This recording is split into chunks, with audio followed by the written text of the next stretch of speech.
Nessa época do ano, os agricultores estão na expectativa para a próxima safra. Algumas áreas já recebem os insumos para preparar o solo. As notícias são boas. A previsão é de chuvas regulares em todo o período e os preços excelentes. Mas para ter sucesso, os produtores também têm que fazer o dever. Os agricultores começam a calcular os números da safra passada.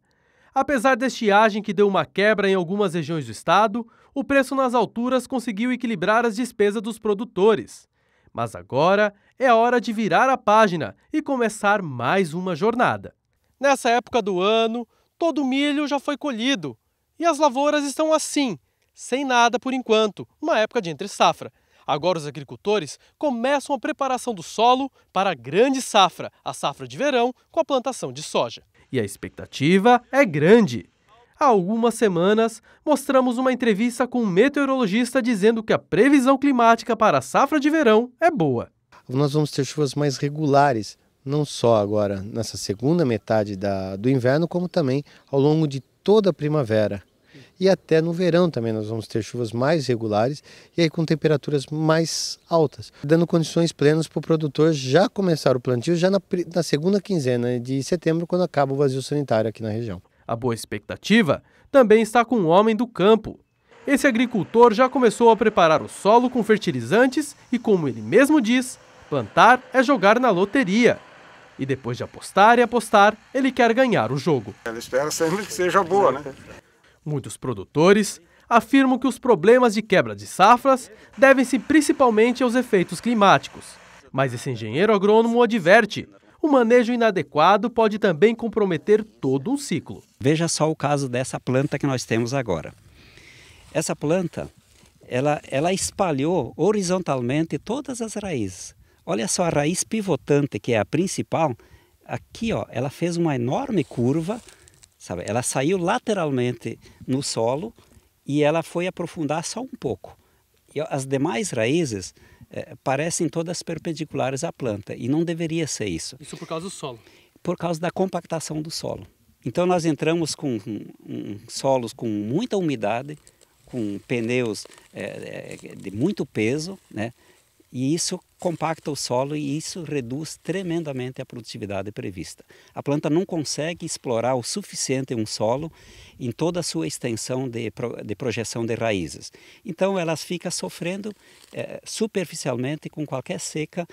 Essas aqui são as responsáveis pela produção. Se elas estão aqui em cima no solo, elas não vão produzir. Se elas estiverem aprofundadas num solo fofo, profundo, elas conseguem então buscar a umidade lá na profundidade e trazer para cima. Aí reverte em produtividade. Faltando poucos dias para começar o plantio, os agricultores estão contentes com o preço da soja.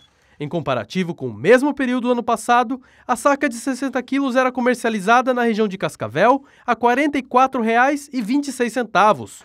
Hoje, um ano depois, o valor está em R$ 76,73, uma alta de 73%. E com esses preços nas alturas, a safra 2012-2013 já teve mais de 43% da soja comercializada antecipadamente. É um número alto em comparação ao ano passado, que era de 22%. Os preços dos cereais que agradam os produtores têm tirado o sono do setor avícola. A alimentação das aves é baseada em milho e soja, o que está encarecendo os custos. Aqui na região, os avicultores ainda não sentem os reflexos da crise, porque eles levam uma vantagem. Veja na reportagem. A seca, que destruiu praticamente metade da produção de grãos dos Estados Unidos, resultou no aumento dos custos de produção da avicultura aqui no Brasil. Isso se deve porque a ração das aves é basicamente composta por milho e, com falta de produto no mercado internacional, os preços dispararam. A saca do milho seco, de 60 quilos, subiu para mais de 23%.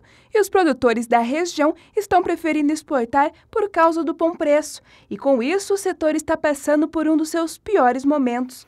O Paraná é líder e responde por 27% da produção de frangos. Mas essa produção, que antes era de 125 milhões de aves por mês, hoje é de 110 milhões. Mesmo com toda essa situação, alguns avicultores não sentiram os reflexos negativos, isso porque eles fazem parte de uma cooperativa. Produtores associados que realizam um bom manejo estão conseguindo ter lucro. E nós vamos conhecer um aviário aqui da região de Santa Terezinha de Itaipu que não foi afetado pela crise. Neste aviário ficam quase 18 mil aves. Mesmo com falta de grãos e com os custos elevados, comida é o que não falta aqui. O médico veterinário trabalha para que no fim dos 45 dias do processo de crescimento e engorda, o consumidor receba uma carne de qualidade. A função como médico veterinário é orientar a equipe técnica no processo de criação de frango de corte, também acompanhar o produtor no respeito do processo de criação, fazendo com que ele aplique da melhor maneira possível todos os manejos, o trabalho do dia a dia, fazendo com que ele tenha os objetivos de peso, conversão alimentar e grande índice de eficiência e produtividade. Ângelo é um produtor associado. Ele é o proprietário do aviário e cuida diariamente de todas essas aves. A gente consegue ter lucro porque a cooperativa, né, fornece todos os insumos para a gente, a ração, o medicamento, os pintainhos, o transporte, né? Então aí a gente consegue ter o lucro ali, né? E através do que você obtém esses lucros? Então, através do índice de produtividade, né, que é o baixo consumo de ração, a mortalidade, né, baixa mortalidade, que também conta, o peso médio dos frangos e bom nível de carcaça, né, que também dá a diferença. Diversas ações estão sendo discutidas para tentar amenizar os impactos da situação do país, para assim como o Ângelo, outros avicultores conseguirem trabalhar tranquilamente, pensando apenas na qualidade do seu produto. Agora o assunto é a produção de leite. Os especialistas fazem um alerta aos produtores para ficar atento ao controle da mastite. Ela pode provocar a perda de 45% na produção leiteira. E ainda, essa infecção pode ser um risco à saúde humana. Quem tiver alguma dúvida de como proceder para evitar essa doença, pode entrar em contato com o escritório da Emater mais próximo da sua propriedade. Lá, os técnicos vão auxiliar no melhor manejo.